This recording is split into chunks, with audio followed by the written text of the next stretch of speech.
आज की वीडियो में मैं आपसे बात करने वाली हूँ भाद्रपद मास की गणेश चतुर्थी के विषय में। अब वैसे तो गणेश चतुर्थी हर महीने में आती है, लेकिन भाद्रपद मास के शुक्ल पक्ष में जो गणेश चतुर्थी आती है वह विशेष रूप से बहुत महत्वपूर्ण मानी गई है। ऐसे कहा जाता है कि आज ही के दिन भगवान गणेश का जन्म हुआ था, इसीलिए इस चतुर्थी को मनाया जाता है भगवान गणेश के जन्मोत्सव के रूप में।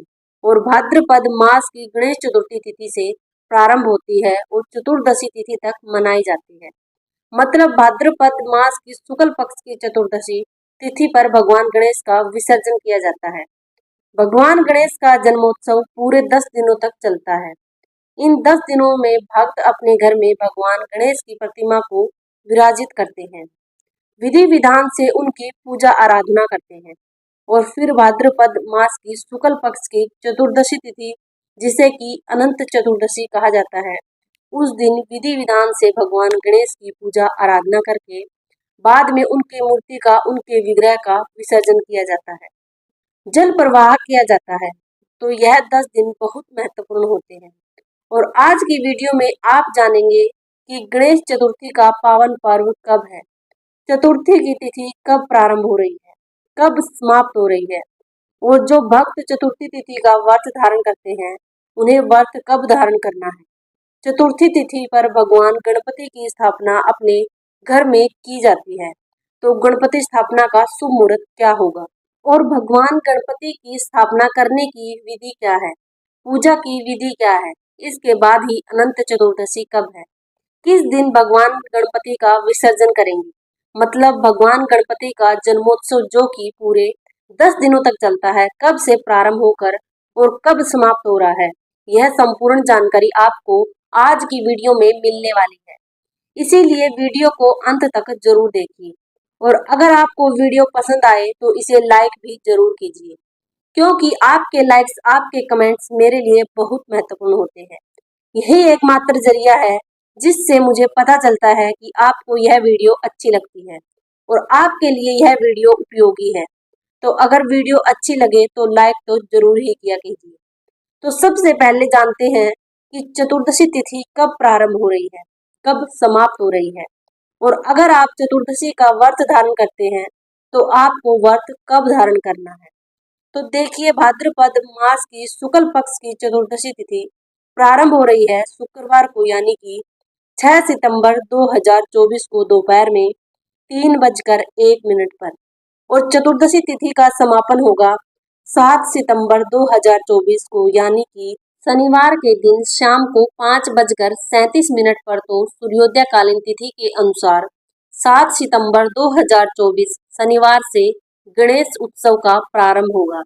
इसी दिन चतुर्थी तिथि और सूर्योदय कालीन चतुर्थी तिथि के अनुसार इसी दिन गणेश चतुर्थी का व्रत किया जाएगा।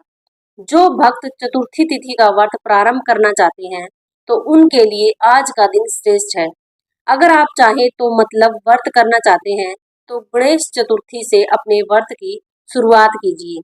जिस भी कामना से आप व्रत करना चाहते हैं, आपकी वह कामना निश्चित ही भगवान गणपति की कृपा से पूर्ण होगी।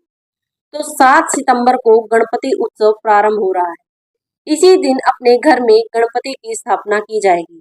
7 सितंबर को सूर्योदय काल का समय रहेगा सुबह 6:02 पर, और सूर्यास्त का समय रहेगा शाम को 6:22 पर। गणेश चतुर्थी पर कई सारे शुभ योगों का सहयोग हमें प्राप्त हो रहा है, जैसे कि स्वार्थ सिद्धि योग, रवि योग, ब्रह्मा योग और इंद्र योग। स्वार्थ सिद्धि योग रहेगा 7 सितंबर को दोपहर में 12:37 से प्रारंभ होकर और अगले दिन यानी कि 8 सितंबर को सुबह 6:03 तक। इतने समय तक आपको जो स्वार्थ सिद्धि योग का सहयोग प्राप्त हो रहा है, इस समय में अगर आप भगवान गणपति की स्थापना, पूजा आराधना करते हैं तो भगवान गणपति की विशेष कृपा आपको प्राप्त होती है। अगला योग है रवि योग, जो कि गणेश चतुर्थी के दिन सुबह 6:02 से दोपहर 12:34 तक रहेगा। तीसरा शुभ योग आपको प्राप्त हो रहा है ब्रह्मा योग, जो कि चतुर्थी के अवसर पर सूर्योदय के साथ ही प्रारंभ हो जाएगा।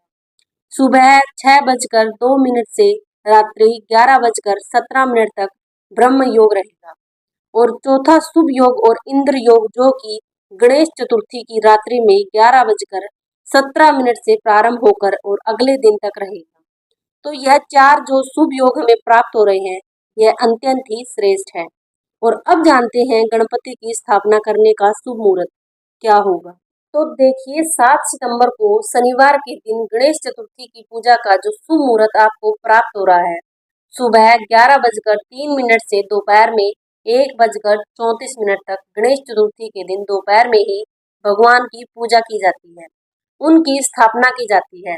तो इस दिन आपको प्रातःकाल जल्दी उठना है, उठकर रोज के कामों से निवृत्त हो जाइए, फिर स्नान कर लीजिए, साफ स्वच्छ वस्त्र धारण कर लीजिए और भगवान गणेश की मूर्ति की स्थापना आज आपको करनी है।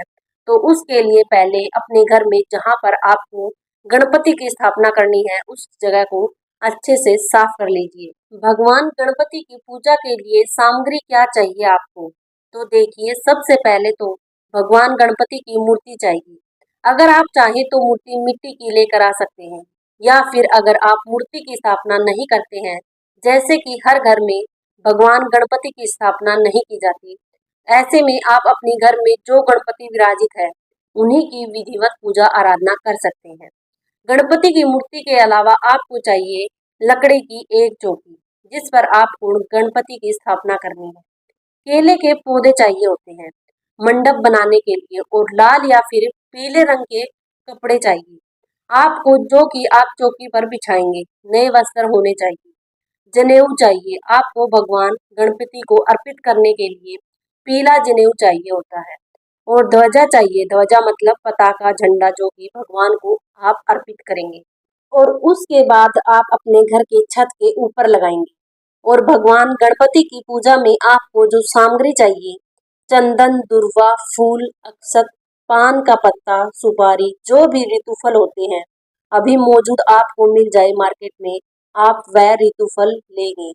मिठाइयाँ लेंगे, धूप, दीप, गंगा जल, कपूर चाहिए आपको आरती के लिए भी। और घर में हमेशा कपूर प्रज्वलित करने से नकारात्मक ऊर्जा दूर होती है। सिंदूर चाहिए जो कि भगवान गणेश को अत्यंत प्रिय है। कलश चाहिए स्थापना करने के लिए। मोदक चाहिए भगवान को भोग लगाने के लिए, या फिर आप चाहें तो मोतीचूर के लड्डू ले सकते हैं। फल इत्यादि तो आप लेंगे ही, घर में भी आप चाहें तो कुछ पकवान बना सकते हैं जो कि भगवान गणपति को प्रिय है।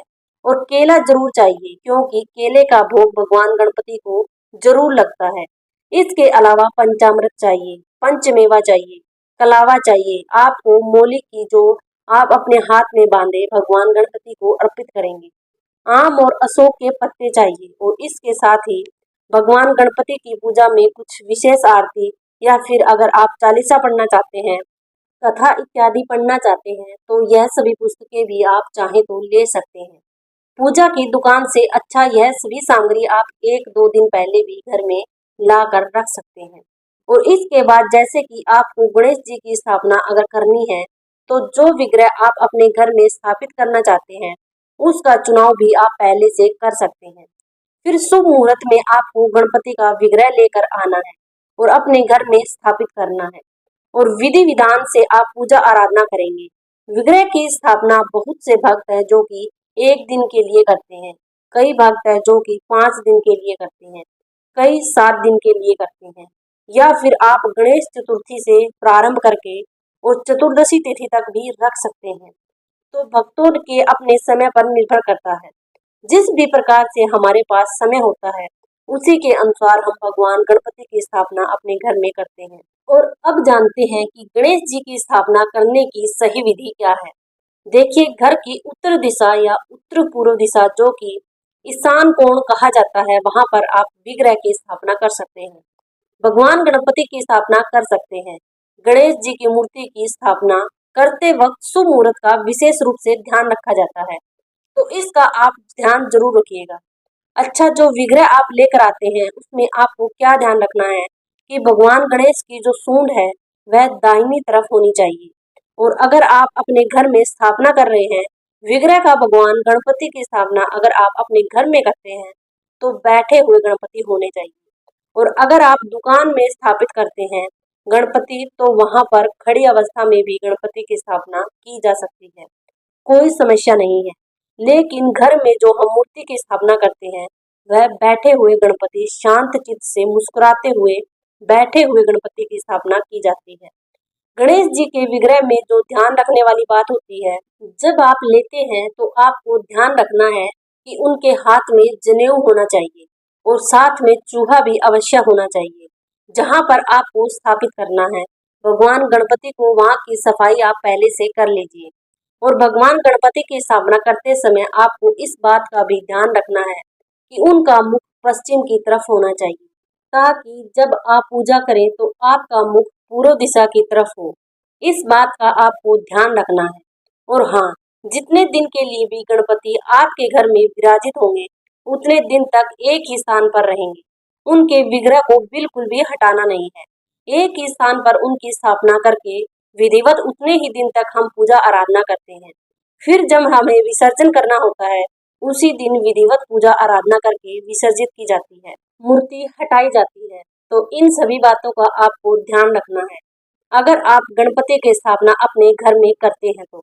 और अब जानते हैं कि गणेश उत्सव का समापन कब होगा, मतलब अनंत चतुर्दशी कब है। देखिए, अनंत चतुर्दशी 17 सितंबर को है, मंगलवार के दिन। तो 7 सितंबर 2024 शनिवार से गणेश उत्सव का प्रारंभ होगा और मंगलवार को 17 सितंबर 2024 को अनंत चतुर्दशी पर इसका समापन होगा। तो आप सभी को गणेश उत्सव की बहुत बहुत शुभकामनाएं। भगवान गणपति की कृपा सदैव हम सभी पर बनी रहे। और आपको अगर हमारी यह जानकारी अच्छी लगी तो वीडियो को लाइक, शेयर एंड चैनल को सब्सक्राइब करना ना भूलें।